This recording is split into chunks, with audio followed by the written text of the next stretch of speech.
भारत में कई प्रसिद्ध किले मौजूद हैं जो अपनी अद्भुत संरचना के लिए जाने जाते हैं। उन्हीं प्रसिद्ध किलों में से एक है आगरा का किला।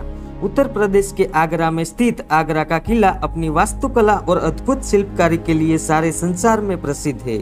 यह किला मुगल साम्राज्य में बनी प्रमुख ऐतिहासिक धरोहरों में से एक है।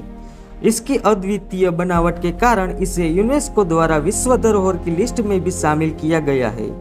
आपको बता दें कि यह किला आगरा में दुनिया के 7 अजूबों में शुमार ताजमहल से महज 2.5 किलोमीटर की दूरी पर यमुना नदी के किनारे स्थित है।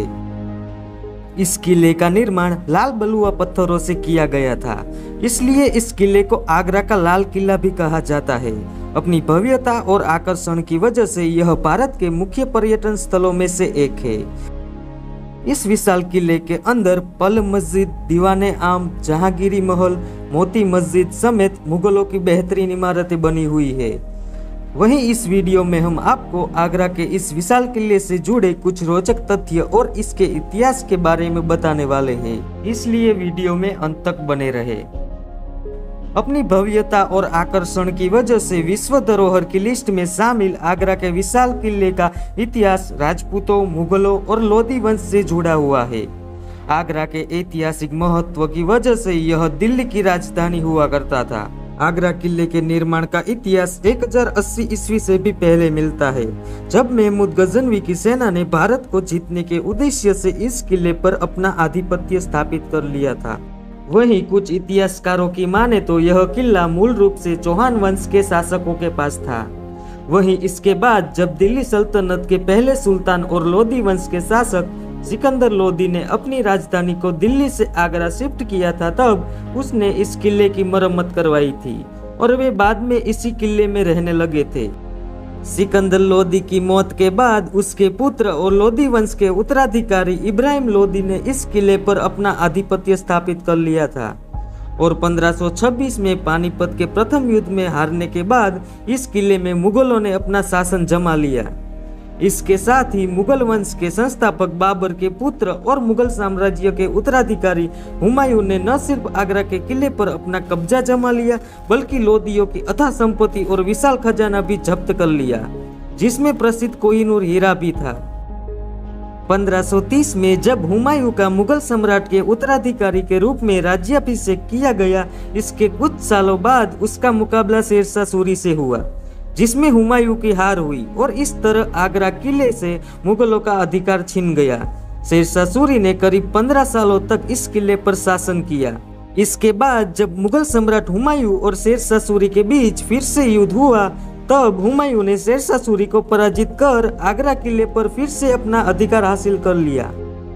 मुगल सम्राट हुमायूं की मृत्यु के बाद उनके तेजस्वी बेटे अकबर को महज 13 साल की उम्र में मुगल साम्राज्य का उत्तराधिकारी बनाया गया, जिसके बाद अकबर मुगलों की स्थिति मजबूत करने के उद्देश्य से अपने राजनीतिक दौरे पर निकले और 1558 में आगरा पहुंचे और इस शहर के ऐतिहासिक महत्व को समझते हुए उन्होंने आगरा को अपनी राजधानी बनाया।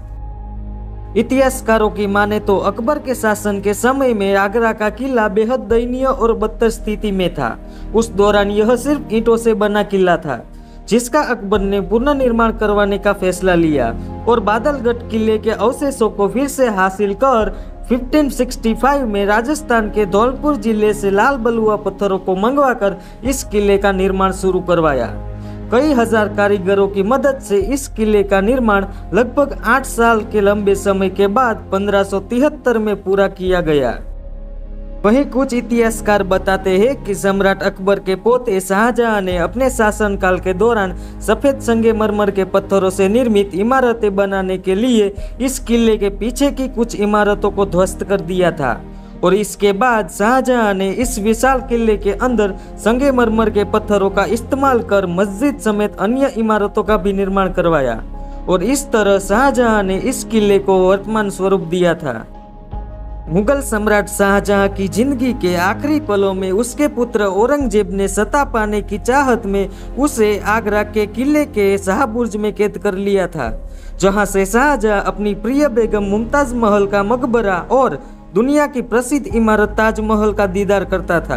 वहीं इसके बाद औरंगजेब मुगल साम्राज्य का उत्तराधिकारी बन गया और इसी आगरा के किले में 31 जनवरी 1666 में शाहजहां की मृत्यु हो गई। 18वीं सदी की शुरुआत में इस विश्व विरासत आगरा के किले पर मराठा साम्राज्य ने अपना शासन कायम कर लिया था। इसके बाद इस किले पर कई अलग अलग शासकों ने अपना कब्जा जमाया। आपको बता दें कि 1761 में पानीपत की तीसरी लड़ाई में मराठा शासक की हार के बाद अहमद शाह अब्दाली ने इस किले पर अपना आधिपत्य स्थापित कर लिया था। इसके बाद 1785 में इस किले पर महादजी शिंदे ने अपना शासन जमाया। फिर इसके बाद 1803 में दूसरे एंग्लो मराठा युद्ध के दौरान अंग्रेजों ने आगरा के इस विशाल किले पर अपना अधिकार हासिल कर लिया और वह इस किले का इस्तेमाल अपने निजी कामों के लिए भी करते रहे। वहीं 1857 में भारत की आज़ादी की पहली लड़ाई के दौरान आगरा का किला युद्ध स्थल बना। इसके बाद करीब एक सदी यानी 15 अगस्त 1947 तक इस किले पर अंग्रेजों का ही शासन चला। साल 2004 में इस किले को अपनी अनूठी वास्तुकला के लिए आगा खान पुरस्कार से भी नवाजा गया था। दोस्तों, मुद्दे की बात यह है कि अगर अभी तक आपने हमारी चैनल को सब्सक्राइब नहीं किया तो कर लीजिए और बेल आइकन ऑल पे सेट कर ले ताकि आपको आगे भी हमारी वीडियो की नोटिफिकेशन मिलती रहे। मिलते हैं अगले वीडियो में किसी और हिस्ट्री के साथ।